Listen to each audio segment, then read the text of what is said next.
नमस्कार तथा हरहर महादेव। आज हामी आइसकेको छौँ विराटराज दरबार। विराटराज दरबार सबैजनालाई थाहा भएकै ठाउँ होला। विराटनगरको इतिहास बोकेको एकदमै ऐतिहासिक ठाउँ, जसलाई सायद यो अफसाइड भएर हो, सायद के अरे यहाँको पब्लिकले हेला गरेको हो कि सरकारले हेला गरेको थाहा छैन हैन। तर एकचोटि घुमाइदेऊ त भाइ। यही हो विराटराज दरबार।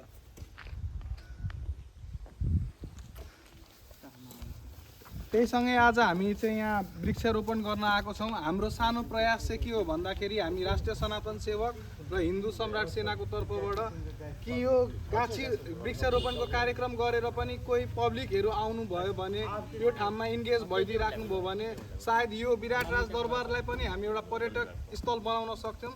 र यही आजको कार्यक्रमको बारेमा अझै जान्नको लागि हामी आएको छौँ यहाँ हाम्रो योगीजी भएको ठाउँमा। योगीजी भनिदिनुहोस् आज कार्यक्रमको बारेमा। आज हाम्रो यहाँ विराटराज दरबारमा हामी सम्पूर्ण जति पनि भोलिन्टियरहरू छौँ सबजना आएको छौँ। एउटा सानो सङ्कल्प लिएर यहाँ वृक्षारोपण गरौँ, हरियाली बढाउँ, अलिकति जनचेतना पनि जागोस् न। खालि गफ दिएर फुटानी दिएर मान्छेहरू भन्छन् कि नेताहरू भन्छन् हामी यो बनाइदिन्छौँ त्यो बनाइदिन्छौँ, त्यहाँ इट्टाको ढेर मात्र लागेको छ, अरू त के हुनै सकेको छैन। यतिचोटि हामीले हेऱ्यौँ यो गर्ने त्यो गर्ने भनेर दुनियाँ नाना थरी सपना मात्र देखाएर जान्छन्। अब यति त बुझिदिनु पर्ने हो क्या सरकारले पनि। अब सरकारले नबुझे त्यही हो नि, आम भोलिन्टियरहरू आएर आम जनताहरू आएर यही सब गर्नुपर्छ। हामी खुसी पनि छौँ। अब अलिकति यहाँ ध्यान दिइसकेको भए अहिलेसम्म धेरै काम बढ्थ्यो होला। आगामी दिनमा यसको एउटा ढाँचा बनाउनु पर्यो विराटराज दरबारको। यहाँ हाम्रो मन्दिरहरूको फेरि पुनः संरचना हुनु पर्यो व्यवस्थित तरिकाले। एउटा यहाँ हरियाली गार्डन जस्तै हुनु पर्यो, टुरिस्टहरू भोलिको दिनमा आउँदाखेरि पनि उनीहरूले हेर्ने। अनि यहाँ मजाले एउटा वातावरण बनाइदिनु पर्यो, देश विदेशबाट भ्रमण गर्न आउँदाखेरि यस्तो ऐतिहासिक ठाउँहरूलाई। यससँगै अब हाम्रो हिन्दू सम्राट सेनाको तर्फबाट अविनाशजी हुनुहुन्छ हैन भाइ, भनिदिनु न आज कार्यक्रमको। जय श्री राम।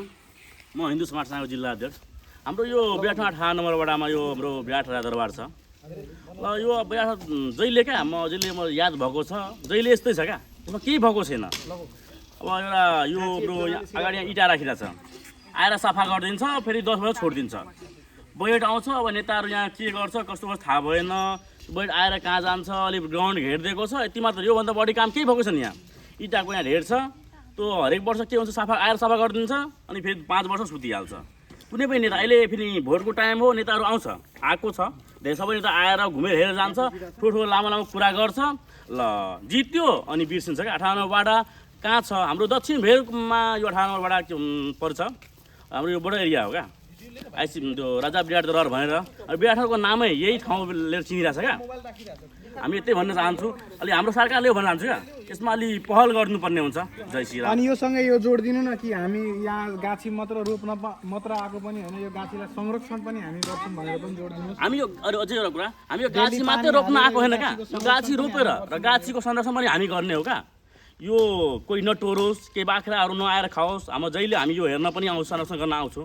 र हाम्रो दाइहरू पनि आउनुभएको छ। र यहाँ हाम्रो लोकलै मान्छ, हाम्रो शशी यादव यहाँ हेर्नु यहाँ शशी मोद यादव हुनुहुन्छ। उहाँ दुईवटा यहाँ हाम्रो लोकल यहाँको 18 नम्बरबाटकै मान्छे हो, यहीँ छेउमै घर हुनुहुन्छ। जस्तै हामीले यो विराटराज दरबारको बारेमा सुनेको थियौँ कि पाण्डवहरू यहाँ आएर होइन एउटा